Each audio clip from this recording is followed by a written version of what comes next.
ఇప్పుడే జీ5 app download చేయండి. చూడండి మీ ఫేవరెట్ టీవీ షోస్ ఎప్పుడైనా ఎక్కడైనా. అమ్మా జగదాత్రి, టైం అవుతుంది కదా, కౌశికని తీసుకురా. సరే మావయ్య గారు. రా మధు.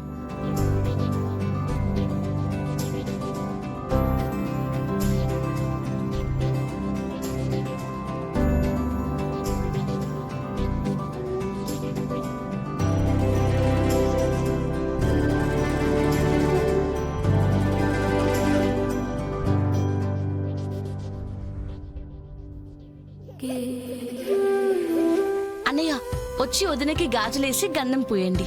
వెళ్ళు బావా, వెళ్ళు.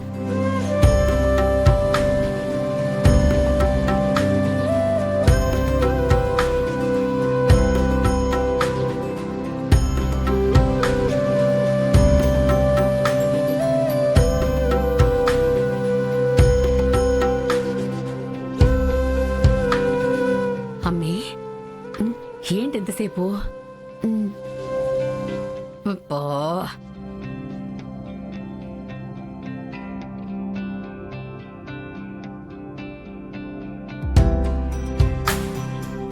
ఆగండి ఆగండి ఆగండి ఆగండి.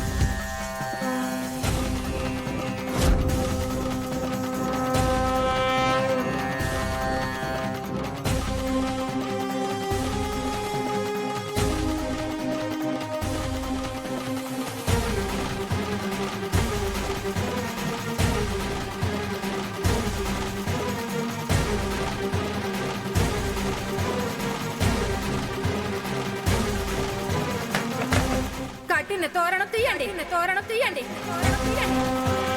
వచ్చిన ముత్తైదులందరూ వెళ్ళండి. ఇక్కడ ఏసీ మంతా జరగడం లేదు, ఏసీ మంతా జరగడం లేదు.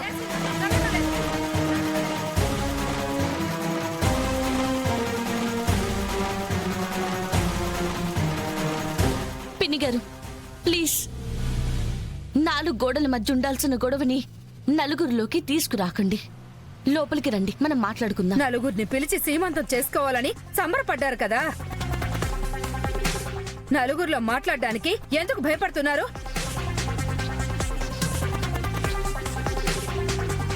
అత్తయ్య ప్లీజ్, ఇందులో అక్క తప్పేమీ లేదు.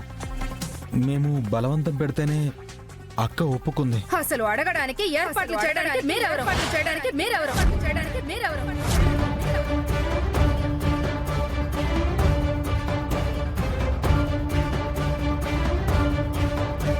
అమ్మా, జరిగిన గొడవలకి మనం నష్టపోయింది చాలు.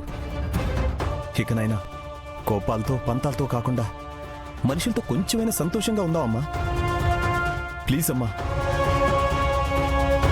చూసారా అమ్మా, చూసారా నా సుపుత్రుడు ఏం మాట్లాడుతున్నాడో? తండ్రి చనిపోయాడు, నా కూతురు జైల్లో ఉంది, నేను ఒంటరిగా ఉన్నాను. ఇవేమీ నా కొడుక్కి పట్టవు. వీడి మనసుకు రానే రావు. వీడి పెళ్ళం సీమంతం ఒక్కటే వీడికి కావాలి. మీరైనా చెప్పండి అమ్మా, మీరైనా చెప్పండి.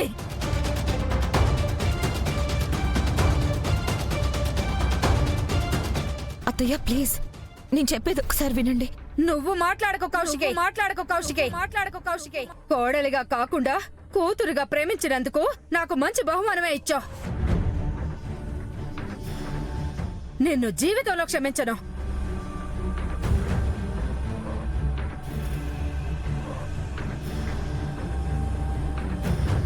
పిన్ని గారు, జరిగిన దాంట్లో వదిన తప్పేం లేదు కదా, అది మీకు కూడా తెలుసు. అయినా ఇలా మాట్లాడడం కరెక్ట్ కాదండి. ఎప్పుడు ఎదుటి వాళ్ళ తప్పులే వెతుక్కుంటే ఎట్టా అమ్మే? మన తప్పులు కూడా తెలుసుకోవాలి కదా. ఏంటి అర్థం కాలేదా? ఇంత పెద్ద ఫంక్షన్ చేస్తున్నారు, కనీసం ఆవిడికి ఒక్క మాటైనా చెప్పారా?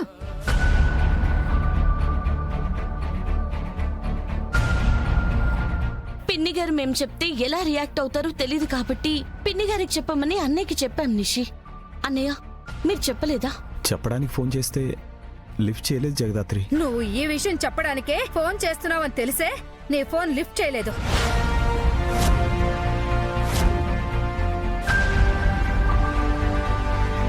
మేమెవరూ చెప్పనప్పుడు మరి మీకెలా తెలిసింది పిన్ని గారు?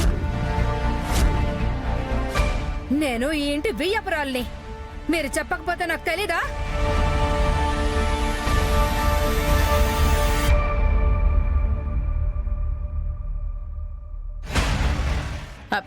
అయినా ఇప్పుడు సమస్య ఎవరు చెప్పుండారు అని కాదు, మీరెందుకు చెప్పలేదు అని. అంతే కదా వదినా? హా, అంతే.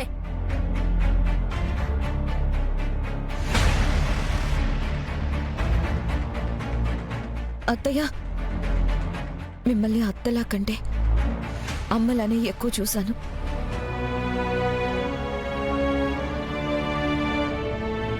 ఎవరితో మనస్పర్ధలు వచ్చినా నేను తట్టుకోగలనేమో కానీ మీతో వస్తే నేను తట్టుకోలేను.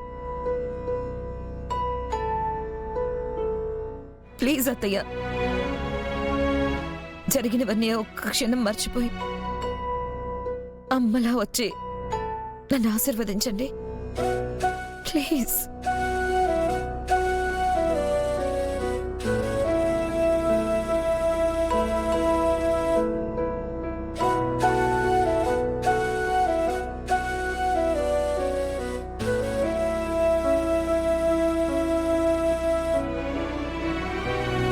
అమ్మో, ఇళ్ళు కొట్టుకొని శాశ్వతంగా ఇడిపోయి సీమంతం ఆగిపోతుందనుకుంటే శాశ్వతంగా కలిసిపోయేలా ఉన్నారేంది?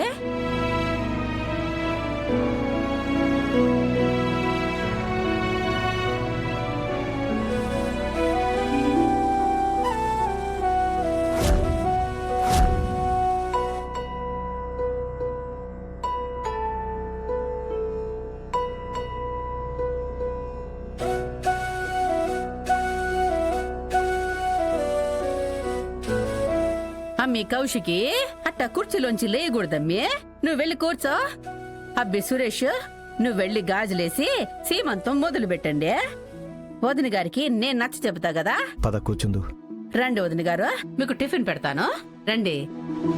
పద. రండి వదినా. ఏం చేస్తున్నావు వదినా? నీ హక్కు కోసం పోరాడతావనుకుంటే ఇట్టా మెత్తబడిపోతున్నావేంది? నీ కన్నీళ్లకి, నీ కష్టాలకి కారణం ఆ కౌశికి అని మర్చిపోయావా ఏంది? మా అమ్మి కాబట్టి తప్పులు బయట ఎత్తేసుకోం గాని కౌశికి ముందులా లేదు వదినా. స్వార్థపర్రాలైపోయి ఉండాది. ఇప్పుడు కూడా నిన్ను కావాలనే ఫంక్షన్కి పిలవలేదు. నువ్వు రాగానే ప్లేట్ మార్చేసి ప్రేమగా నటిస్తుంది. ఒక్క క్షణం కౌశికి మాటలు నమ్మి క్షమించేద్దాం అనుకున్న వైజయంతి నన్ను పక్కకు తీసుకొచ్చి చాలా మంచి పని చేశావు. నువ్వు చూస్తూ ఉండు. నిన్ను కీర్తికి గాని సురేష్కి గాని ఆ పుట్టబోయే బిడ్డకు గాని దగ్గరకు కూడా రానివ్వదు. కొన్ని రోజులకి కంటికి కూడా కనిపించకుండా తీసుకెళ్లిపోతుంది. నన్ను ఒంటరిని చేసి తన కుటుంబంతో సంతోషంగా ఉంటుందంటే నేనెలా చూస్తూ ఊరుకుంటాను? నేను పడిన తల్లి బాధ కౌశికి కూడా పడాలి. బిడ్డ దగ్గర లేకుంటే ఆ బాధ ఎలా ఉంటుందో కౌశికి తెలియచేస్తాను. జీ5 యాప్ డౌన్లోడ్ చేసి అన్ని ఎపిసోడ్స్ పూర్తి ఉచితంగా చూడండి.